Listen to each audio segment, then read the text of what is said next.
ಯೋ ಹೆಂಗಿದೆ ಮೈಗೆ?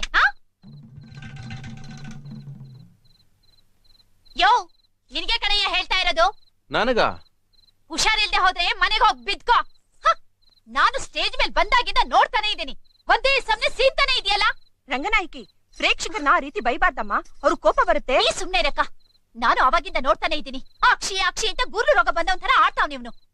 ಏನಪ್ಪ ಸೀನ್ ಬಂದಾಗ ಸೀನು ತಪ್ಪ? ಸೀನು ತಪ್ಪಲ್ಲಯ್ಯ. ಇಲ್ಲೊಂದು ಅಂದವಾದ ಹುಡುಗಿ ಚಂದವಾಗಿ ನಡ್ಸೋವಾಗ ಡಿಸ್ಟರ್ಬ್ ಆಗೋ ಹಾಗೆ ಸೀನ್ತಾ ಇದೆಯಲ್ಲ, ಅದು ತಪ್ಪು. ಅಮ್ಮ ಮುದ್ದು ಹುಡುಗಿ, ಈ ದಮ್ಮು ಕೆಮ್ಮು ನೆಗಡಿ ಶೀತ ಹಗಲು ರಾತ್ರಿ ಒಳ್ಳೇದು ಕೆಟ್ಟದು ಪದವಿ ಪಟ್ಟ ಇವೆಲ್ಲ ಹೇಳಿ ಕೇಳಿ ಬರೋದಿಲ್ಲ, ಅದಾಗೆ ಬರುತ್ತೆ. ಅದು ಬಂದಾಗ ಯಾಕೆ ಬಂದೆ ಅಂತ ಕೇಳೋಕ್ ಆಗೋದಿಲ್ಲ, ಅದ್ ಹೋದಾಗ ಯಾಕೆ ಓದೆ ಅಂತ ಕೇಳೋಕ್ ಆಗೋದಿಲ್ಲ. ಹೆಂಗೆ ಜೋರಾಗಿ ಹೇಳಲ್ಲ.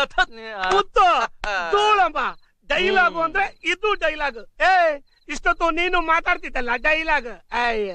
ಯಾವ ಅಲ್ಲಿ ಕುತ್ಕೊಂಡು ಏನ್ ಬೇಕಾದ್ರೂ ಮಾತಾಡಬಹುದು. ಈ ಸ್ಟೇಜ್ ಮೇಲೆ ಬಂದು ಇಷ್ಟು ಜನಗಳ ಮುಂದೆ ಮಾತಾಡೋಕೆ ದಿಲ್ ಬೇಕು.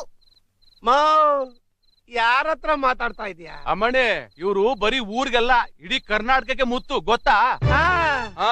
ಇವನು ನಕ್ಕಿದ್ರೆ ಕೋಟಿ, ಪ್ರೀತಿಗೆ ಕೋಟಿ, ಸ್ಟೈಲಿಗೆ ಕೋಟಿ, ಕಣ್ಣೋಟಕ್ಕೆ ಕೋಟಿ, ಕೈ ಎತ್ತಿದ್ರೆ ಕೋಟಿ.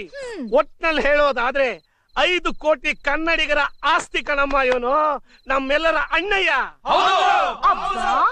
ಅಂತ ಅಣ್ಣಯ್ಯ ಮಲ್ಲರ ಮಲ್ಲನ್ನ ಇಲ್ಲಿ ಕಳ್ಸಿ ಅದೇನ್ ಕಿಸಿತಾರೋ ನೋಡೋಣ. ಅಲ್ಲೇನೆ ಅಣ್ಣ ಯಾವ ಸ್ಟೇಜ್ ಹತ್ತಿದ್ರು ರಣಧೀರ, ಹುಟ್ಟಾಕಿದ್ರೆ ಪ್ರೇಮ ಲೋಕ, ಮೀಸೆ ಮೇಲೆ ಕೈ ಹಾಕಿದ್ರೆ ಸಿಪಾಯಿ. ಈಗೇನು ನೀನ್ ನಿಂತಿರೋ ಜಾಗಕ್ಕೆ ಅಣ್ಣ ಬಂದು 2 ಡೈಲಾಗ್ ಹೊಡಿಬೇಕಷ್ಟೇ ತಾನೆ? ಏನೋ ಮೆತ್ತಗ್ ಫಿಟ್ಟಿಂಗ್ ಇಟ್ಟು ಮೇಲೆ ಹತ್ತಿಸ್ತಾ ಇದ್ಯಾ? ನೀನ್ ಸುಮ್ಕಿರೋಣ ನಾಕಣ್ಣ. ಸುಮ್ನಿರ. ಯೋ ಆ ಮಾತೆಲ್ಲ ಈಗ ಯಾಕಯ್ಯ? ಅವನು ನಿಜವಾದ ಗಂಡಸೇ ಆದ್ರೆ ಇಲ್ಲಿಗ್ ಬರಕ್ ಹೇಳು. ಮುತ್ತು, ಇದೇನಿದು ಅವಮಾನ? ಗಂಡಸ್ತನಕ್ಕೆ ಸವಾಲ. ನೀನು ಹೂ ಅಣ್ಣ. ಬೇಡ ಬಿಡು, ಪಾಪ ಅವಳಿಗಿನ್ನು ನನ್ ವಿಷಯ ಗೊತ್ತಿಲ್ಲ. ವಾ, ಇವ್ ನಿಂಗೆ ಹೇಳಿದ್ರೆ ಕೇಳಲ್ಲಪ್ಪ. ಏನ್ ಮುಖ ನೋಡ್ತೀರಾ? ಎತ್ತರ ಮೇಲಕ್ಕೆ. ಬೇಡ ಕಣ್ರು, ನನ್ ಮಾತು ಕೇಳ್ರು.